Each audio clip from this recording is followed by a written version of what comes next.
sovereignty of a country, sovereignty of the people. That means independence of what everything else. That means I can do what I want, whether I'm a sovereign individual or a sovereign person or a people or a community, never mind the others.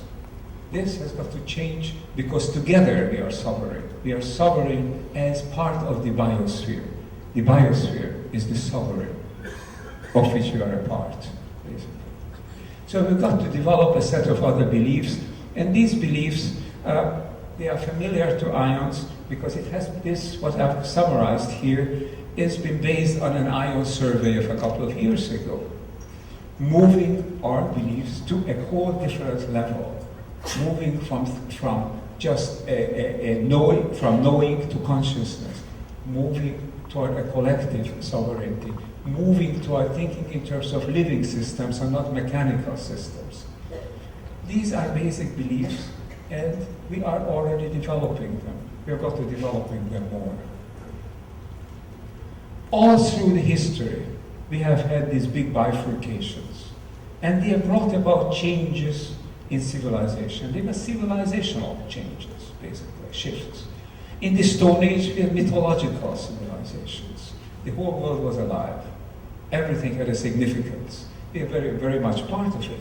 But it was all a mythical and animistic, a cosmos that was alive. Perhaps we are coming back to some of that, but we are coming back in a different way. And the consciousness will spread that we bring with it. So we have got to develop a new ethics, a new way of behaving.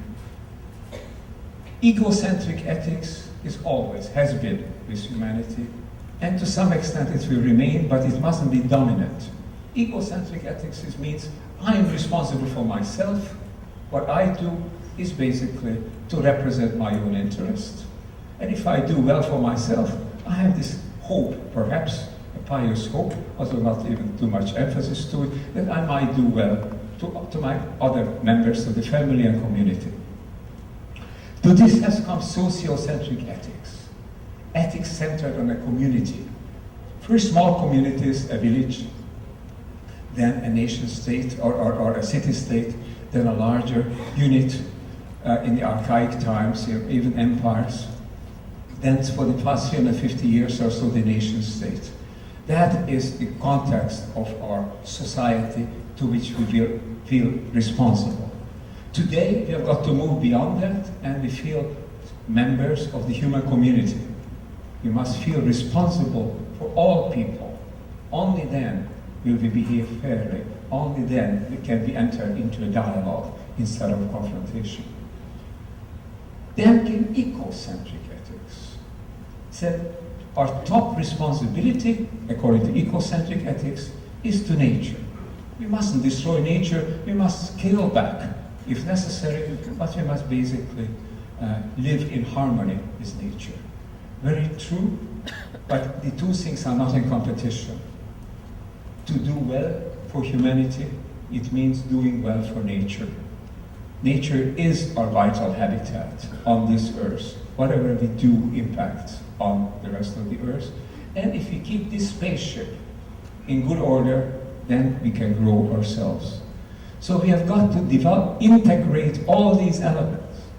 If we integrate the sense of our responsibility for ourselves with our sense of responsibility for society and for nature and all of society and all of the biospheric nature, then we have what I call a planetary ethics. And this has become a sine qua non, an absolute necessity of survival. Because just to remind you, we are part of a system that is an integral system, but this system has two components. And the two components have been out of sync now for at least 200 years and getting increasingly out of sync. The two components are the life support systems, which is an integral biospheric system, and the human system, humanity, which is increasingly disturbing this system because it creates another system on top of it. We have got to bring the two things together.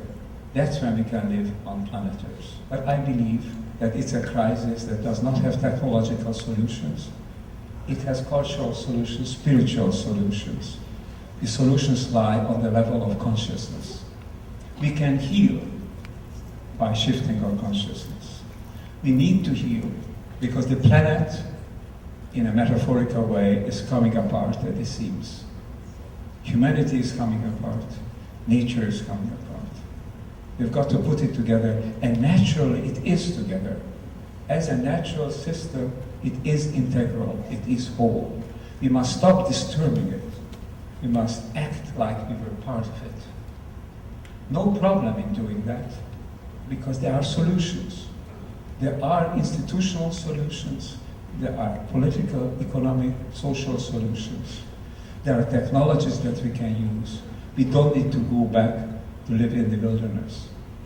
We can live in a modern society, but we must live as part of the system and not as a cancer in the system. I'm sure you will do so, and my hope is that there are more and more people like you who will spread, not the word, but the spirit and the consciousness. That is our healing.